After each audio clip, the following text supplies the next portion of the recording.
අපි බලමු කුඩා දරුවන්ට අමතර ආහාර ලබා දීමේ පුරුදු මොනවද කියලා.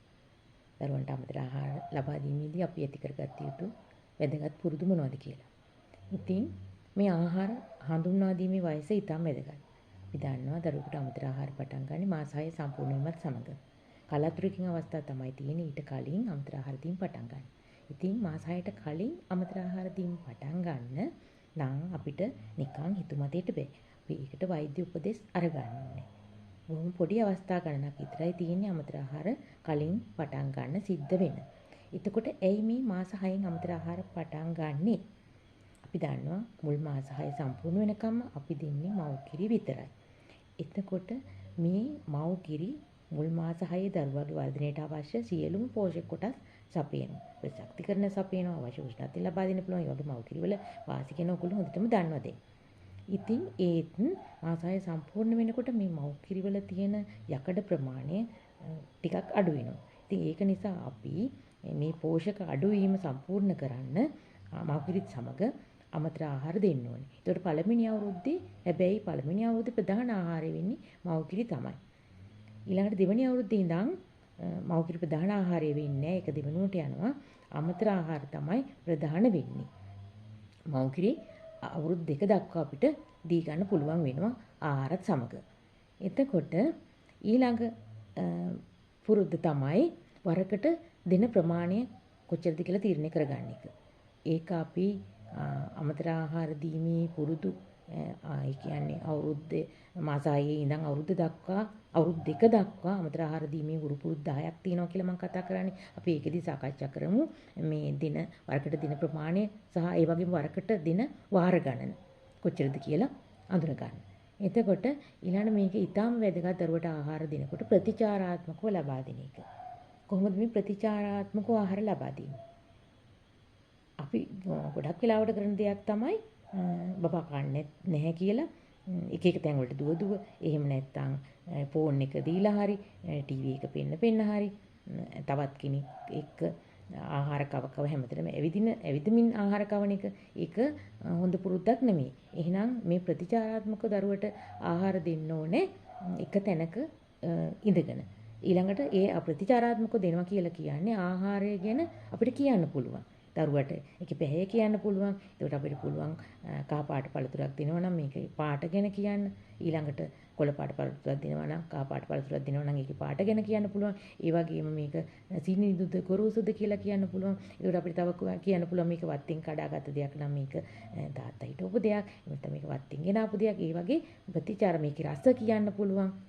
මේ ගුණ කියන්න පුළුවන්. ඉතින් මේවත් දරුවගේ බුද්ධි වර්ධනයට ඉතාම වැදගත් වෙනවා. ආහාර කවන අවස්ථාවත් අපිට පුළුවන් දරුවගේ බුද්ධි වර්ධනය වැඩි කරගන්න පුළුවන් අවස්ථාවක් බවට පත් කරගන්න. ඊළඟට රෝගී වෙච්ච දරුවෙකුට ආහාර දෙන ආකාරය පිළිබඳ අපි දැනගන්න ඕනේ. ඊළඟට දරුවගේ වර්ධනය අඩාල නොවි පවත්වා ගන්න නම් රෝග තත්ත්වය සුව වුණාට පස්සේ වැඩි ආහාර ප්‍රමාණයක් දෙන්න ඕනේ කියලා අපි දන්නවා. රෝගී අවස්ථාවේදී දරුවා කන ආහාරයට ගන්න විදිහට වෙනදා දෙන විදිහට නෙමෙයි චුට්ටක් වෙනස් කරලා අපිට ආහාර දීලා බර තත්ත්වය යහපත් අඩු කරගන්න නැතුව පවත්වා ගන්න පුළුවන්. ඒ ගැන සැලකිලිමත් වුණොත්. ඊළඟට දරුවාගේ වයස අනුව ඒ වගේම එයාගේ හැකියාවන් අනුව අපි මේ ආහාර දීමේ පුරුදු ආහාර දෙන ප්‍රමාණ වැඩි දියුණු කරගන්න ඕනේ. ඊළඟට මේ දරුවට ආහාර කවනකොට මම කිව්වා ගේ වටේ දුවදුව මිදුල වටේ දුවදුව කුරුල්ල පෙන්න කවන එක නෙමෙයි හොඳ. සුදුසු වෙන්නේ ආහාර ගැන කී කවන එක කියලා. ඒ වගේම එක තැනක් පිළියෙල කරගන්න ඕනේ. එතකොට අපි පීඩින් චා එකක් තියෙනවා. ඒක ඒ තැන එක ස්ථානයක තියලා එතනදිම තමයි ආහාර කවන්න ඕනේ. ඉතින් එහෙම නැත්තම් අම්මා තාත්තයි දෙන්නම උදව් වෙලා ආහාර කවනවා නම් අපිට පුළුවන් තාත්තට වඩාගෙන ඉන්න කියලා හරි එහෙම අම්මා වඩාගෙන ඉන්නකොට තාත්තා ආහාර ටික කවන්න හරි එකම තැනකට යන්න ඕනේ. අපි හිතමු දැන් අපි පුටුවක වාඩි වෙලා කවනවා නම් හැමදාම ඒ පුටුවේ ඒ ස්ථානෙම වාඩි වෙලා තමයි කවන්න ඕනේ. එක එක දාට එක එක තැන තියාගෙන කවන්න හොඳ නැහැ. ඉතින් ඒ වගේ එක තැනක් පුරුදු කරගත්තාම දරුවා දන්නවා මේ යන්නේ මට කෑම ටික කවන්න කියන එක. එයාට අවබෝධයක් එනවා මේක කවන අවස්ථාවේ. නැත්නම් අපි වටේ දුවදුව ආහාර කැවුවොත් එයාට ඒක ගැන අවබෝධයක් ඇති වෙන්නේ නැහැ. කුඩා කාලේ ඉඳන් ආහාර ගැනීමේ පුරුද්දක් ඇති කරගන්න අපිට බැරි වෙනවා. ඒක නිසා ඒක ඊටාම වැදගත්. ඒ වගේම දරුවා එක තැනක තියාගෙන කවනවා වගේම අනෙක් අය ආහාර ගන්නකොට අපිට පුළුවන් ඒ ආහාර ගන්න එක පෙන්වන්න. දැන් අපිට පොඩි හානියක් වෙලා තියෙන්නේ ඉස්සර ගෙවල් වල අපි කුඩා කාලේදී ගෙවල් වල ආහාර ගත්තේ කට්ටියම එකට. ඒ කියන්නේ තාත්තා අම්මා එතකොට අපි දරුවෝ සියලු දෙනාම එක වෙලාවක එක තැනක ඉඳගෙන තමයි ආහාර ගත්තේ. ඒත් දැන් ගෙදරක් ගත්තාම බොහෝ වෙලාවට අපි දන්නවා වැඩිමල් දරුවෝ ඉන්නෝනේ ඒගොල්ලෝ වෙනම කනවා තාත්තා වෙන වෙලාවක වෙනම කන්නේ අම්මා වෙන වෙලාවක කුස්සියට වෙලා කනවා ඉතින් ඒ වගේ එක මේසයක ඉඳගෙන හරි එක ස්ථානයක ඉඳගෙන ආහාර ගැනීමේ පුරුද්දක් ගෙදර නැහැ ඒ පුරුද්ද වෙනස් වෙලා තියෙනවා සමහරු ටීවී බල බල කනවා සමහරු කාමර වලට වෙලා ඉතින් ඒ වගේ මේ ආහාර ගැනීමේ පුරුද්දක් ගැන දරුවා දකින්නේ නැහැ එහෙම නෙමෙයි දැන් මේසෙක වාඩි වෙලා හරි එක තැනක වාඩි වෙලා ආහාර ගන්නවා නම් අපි දන්න ගොඩක් වෙලාවට අපි කුඩා දරුවෙක් ඉන්න අම්මා කෙනෙක් මේ කරන්නේ අර අම්මා සමහර වෙලාවට අර දරුවා වඩාගෙන තමයි ඒගොල්ලන්ට කෑම දැන් එයා ඒ අවස්ථාවේ කෑම ආහාර නොගත්තත් එයා අනිත් අයට තාත්තලාට අනිත් දරුවන්ට කෑම ටික බෙදන්නේ මේ දරුවා වඩාගෙන. එතකොට මේ දරුවා දන්නවා මේ කෑම කනවා කියලා චාරිත්‍රයක් තියෙනවා.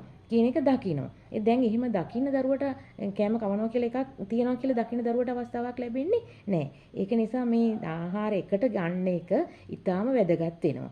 ඒ වගේම මේ අවස්ථාව පවුලේ කට්ටිය සියලු දෙනාම එකතු වෙන අවස්ථාවකුත් වෙනවනේ. ඉතින් ඒක ඊටාම හොඳයි.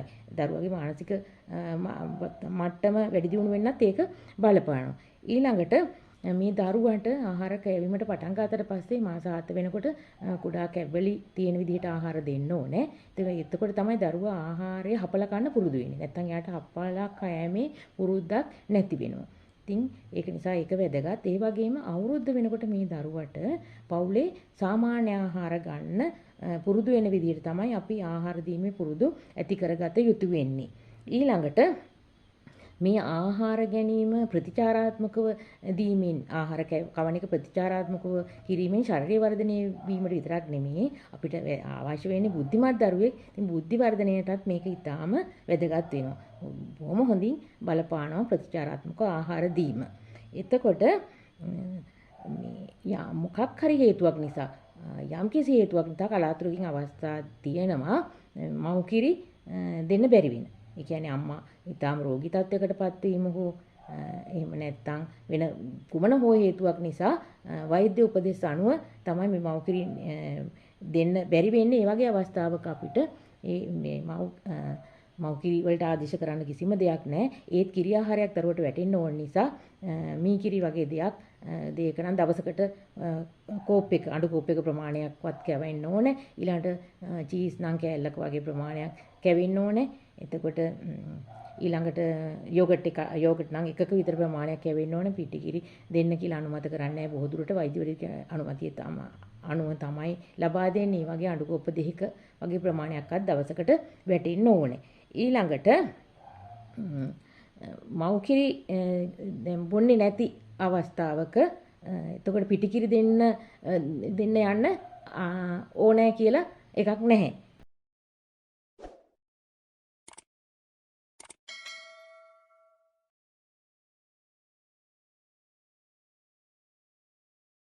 ඊළඟට මේ ආහාර ගැනීමට පෙර ආහාර ගැනීමට කලින් මව්කිරි දීමක් හරි පිටිකිරි දීමක් හරි සිදු කරන්න හොඳ නැහැ. එතකොට දරුවා අවශ්‍ය ප්‍රමාණයට ආහාර ගන්නෙ නැහැ.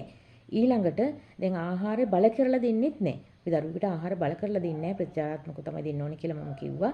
ඊළඟට ඉවසීමෙන් දරුවට ආහාර ලබා දෙන්න ඕනේ. ඊළඟට බල කරලා ආහාර දෙන්නේ නැහැ. වගේම ආහාර නොගෙන හිටියොත් මේ දරුවට අපි හිතනවා දරුවා බඩගින්නේ මොනවා හරි එක හදලා දෙන්න ඕනේ කියලා හිතලා වෙන කුමන හෝ જાති බිස්කට් හරි පිටි කිරි හරි අම්මගේ කිරි හරි දීම අවශ්‍යම වෙන්නේ නැහැ. එහෙමනම් දරුවට බල කරලා ආහාර නොදී ඒ ආහාර දීම එවලේ දරුවා ප්‍රතික්ෂේප කරනවා නම් ඒ අවස්ථාවේදී ඒක නතර කරන්න ඕනේ. නතර කළා දරුවට කියන්න ඕනේ මේගොල්ලන්ට මේ දරුවන්ට පුංචි කාලේ නම් තේරෙනවා. එතකොට මේගොල්ලන්ට කියන්න ඕනේ පුතේ මේ බබා ඔයාට දැන් නැවත ආහාර දෙන්නේ අපි හිතමු කමතර ආහාර වේලක් දුන්නේ කියලා. නැවත ආහාර දෙන්නේ දවල් ආහාර වේලේට. එතකම් පුතා ඔහොම ඉන්න වෙනවා. ඒ වෙලේට තමයි ආහාර දෙන්නේ කියලා අපි ඒ ආහාර වේල දීම නවත්තන්න ඕනේ. ඊළඟට දැන් එහෙම කරලා ඊළඟට අපි කරනවා සමහරලාට ගෙදර ආච්චිලා සීයලා ඉන්නවනම් ඒගොල්ලෝ බොහෝ දුරට අම්මටත් බැන බැන සමහරලාට මොනවා හරි කන්න දෙන්න පුළුවන් නේද? දරුවෝ බඩගින්නේ පවුනේ කියලා පිටිකිරි හදලා දෙන්න උත්සාහ කරන්න පුළුවන්. එහෙම නැත්නම් ඒගොල්ලෝ කන මොනවා හරි දෙන්න හදන්න පුළුවන්. ඉතින් එහෙම කළොත් වෙන්නේ දරුවට අපිට ආහාර දීමේ පුරුදු හරියට ඇති කරගන්න බැරි වෙනවා. නිතර නිතර ආහාර කෑහම අවශ්‍ය වේලට ආහාර අවශ්‍ය ප්‍රමාණයට නොගත්තාම බබාගේ බර අඩු වීමට ඒක හේතුවක් වෙනවා. ඒක නිසා ඒක වැදගත් වෙන්නේ නැහැ. ඒකෙන් දරුවගේ බර වැඩි කරගන්න හම්බ වෙන්නේ නැහැ. අපි හිතුවට මේ සැරේ ආහාර දීලා කොහොම හරි බඩට වැටෙනවනේ කියලා මේ බබාට හොඳයිනේ කියන එක නෙමෙයි. ඒකෙන් නරකක් තමයි සිද්ධ වෙන්නේ. ඒක හන්දා එහෙම පුරුදු ඇති කරගන්න එපා. එතකොට නිවැරදි ආහාර දීමේ පුරුද්දක් අපිට ඇති කරගන්න බැරි වෙනවා.